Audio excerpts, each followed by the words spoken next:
আমরা রাস্তায় আছি। বাকি দিনগুলোতে এই রাজ্য সম্মেলন থেকে যে আলোচনা উঠে এসেছে, আচ্ছা, মঞ্চের বাঁদিকে যে লাল চেয়ারগুলো আছে তা নিয়ে আরো সেই চেয়ারগুলোতে আমাদের এই রাজ্য সম্মেলনের প্রতিনিধি কমরেডরা বসবেন।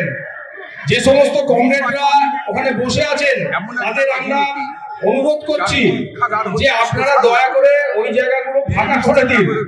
বুঝতে পারছি আমরা সবই, কিন্তু যেহেতু প্রতিনিধিরা তারা সম্মেলন মঞ্চ থেকে সরাসরি এখানে আসবেন, তাদের জন্য ওই জায়গাটা নির্দিষ্ট করা হয়েছে। ওই জায়গাটা বাদ দিয়ে বসুন।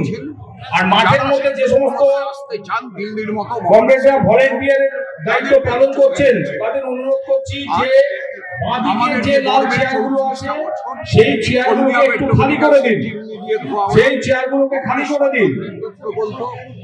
রাজ্য সম্মেলনের যারা প্রতিনিধি তাদের বসার জন্যই হচ্ছে বাঁদিকে চেয়ারগুলো নির্দিষ্ট করা হয়েছে 2010-11 সালে।